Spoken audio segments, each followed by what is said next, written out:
ಕೆಲವೊಮ್ಮೆ ನಮ್ಮ ಜೀವನದ ದೊಡ್ಡ ಸಮಸ್ಯೆಗಳು ನಿಜವಾದ ಸಮಸ್ಯೆಗಳಾಗಿರುವುದಿಲ್ಲ. ಅವು ನಮ್ಮ ಮನಸ್ಸು ಸೃಷ್ಟಿಸಿದ ಕಲ್ಪನೆಗಳಾಗಿರುತ್ತವೆ. ಇಂದು ನಾನು ನಿಮಗೆ ಒಂದು ಚಿಕ್ಕ ಕಥೆ ಹೇಳುತ್ತೇನೆ. ಈ ಕಥೆ ಭಯ ಮತ್ತು ಕಲ್ಪನೆಗಳು ಸತ್ಯಕ್ಕಿಂತಲೂ ಹೆಚ್ಚು ಅಪಾಯಕರವಾಗಬಹುದು ಎಂಬುದನ್ನು ತೋರಿಸುತ್ತದೆ. ಪ್ರಾರಂಭಿಸುವ ಮುಂಚೆ ನಮ್ಮ ಚಾನಲ್ಗೆ ಸಬ್ಸ್ಕ್ರೈಬ್ ಮಾಡಲು ಮರೆಯದಿರಿ. ಮತ್ತೆ ಇಂಥ ಪ್ರೇರಣಾದಾಯಕ ಕಥೆಗಳನ್ನು ಮಿಸ್ ಮಾಡಬೇಡಿ. ಒಂದು ಬೇಸಿಗೆಯ ಮಧ್ಯಾಹ್ನದ ಸಮಯ. ಒಬ್ಬ ಪ್ರಯಾಣಿಕನು ಕಾಡಿನ ಮೂಲಕ ನಡೆಯುತ್ತಾ ಹೊರಟಿದ್ದನು. ಬಹಳ ದೂರ ನಡೆದು ಅವನು ತುಂಬ ದಣಿದಿದ್ದ. ಅವನಿಗೆ ಒಂದು ದೊಡ್ಡ ಮರ ಕಾಣಿಸಿತು. ಸ್ವಲ್ಪ ವಿಶ್ರಾಂತಿ ಪಡೆಯಲು ಆ ಮರದ ನೆರಳಿನಲ್ಲಿ ಮಲಗಿದ. ಕೆಲವೇ ಕ್ಷಣಗಳಲ್ಲಿ ಅವನು ಗಾಢ ನಿದ್ರೆಗೆ ಜಾರಿದ. ಆ ಮರದ ಬೇರುಗಳ ಬಳಿ ನೆಲದಲ್ಲಿ ಒಂದು ಸಣ್ಣ ಹಾವಿನ ಬಿಲವಿತ್ತು.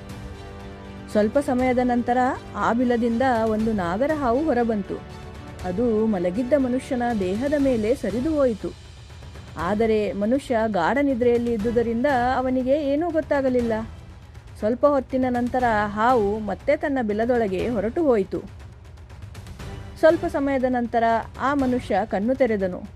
ಅವನಿಗೆ ಹತ್ತಿರ ಒಂದು ಚಿಕ್ಕ ಇಲಿ ಓಡಾಡುತ್ತಿರುವುದು ಕಾಣಿಸಿತು. ಅವನು ಅದೇ ತನ್ನ ನಿದ್ರೆ ಕೆಡಿಸಿದೆ ಎಂದು ಭಾವಿಸಿದ. ಕೋಪದಿಂದ, "ಏ ಇಲಿ, ನನ್ನ ನಿದ್ರೆ ಯಾಕೆ ಕೆಡಿಸುತ್ತೀಯಾ?" ಎಂದು ಹೇಳಿ ಮತ್ತೆ ಮಲಗಿದ. ಇದರಲ್ಲಿ ಬಡ ಇಲಿಯ ಯಾವುದೇ ತಪ್ಪಿರಲಿಲ್ಲ. ಆದರೂ ಅದನ್ನು ಗದರಿಸಲಾಯಿತು. ಇದರಿಂದ ಅದು ದುಃಖಗೊಂಡಿತು. ಸ್ವಲ್ಪ ಸಮಯದ ನಂತರ ಅದು ಮನುಷ್ಯನ ಹತ್ತಿರ ಬಂದು ಸಿಟ್ಟಿನಿಂದ ಅವನ ಕಾಲಿಗೆ ಸಣ್ಣದಾಗಿ ಕಚ್ಚಿ ಓಡಿ ಹೋಯಿತು. ಮನುಷ್ಯ ತಕ್ಷಣ ಎಚ್ಚರಗೊಂಡನು. ಅದೇ ಸಮಯದಲ್ಲಿ ಹಾವು ಮತ್ತೆ ತನ್ನ ಬಿಲದಿಂದ ಹೊರಬಂತು. ಈ ಬಾರಿ ಮನುಷ್ಯ ಅದನ್ನು ಸ್ಪಷ್ಟವಾಗಿ ನೋಡಿದ.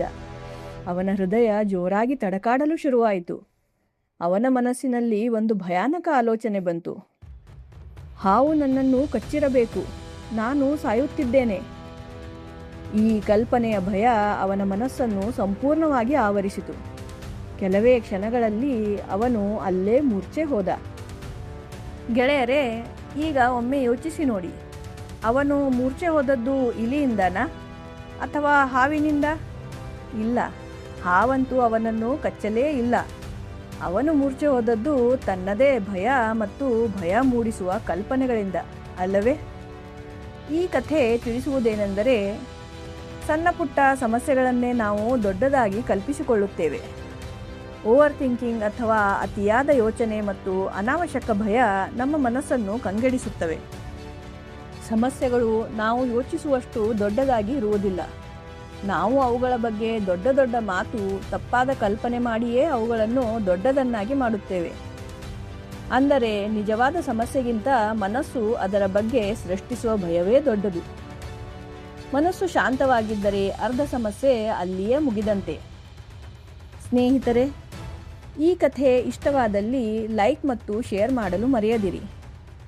ಮತ್ತೆ ಸಿಗೋಣ ಮುಂದಿನ ಪ್ರೇರಣಾದಾಯಕ ಕಥೆಯೊಂದಿಗೆ. ಅಲ್ಲಿಯವರೆಗೆ ಶಾಂತವಾಗಿರಿ, ಆನಂದದಿಂದಿರಿ. ಧನ್ಯವಾದಗಳು. ಜೈ ಹಿಂದ್.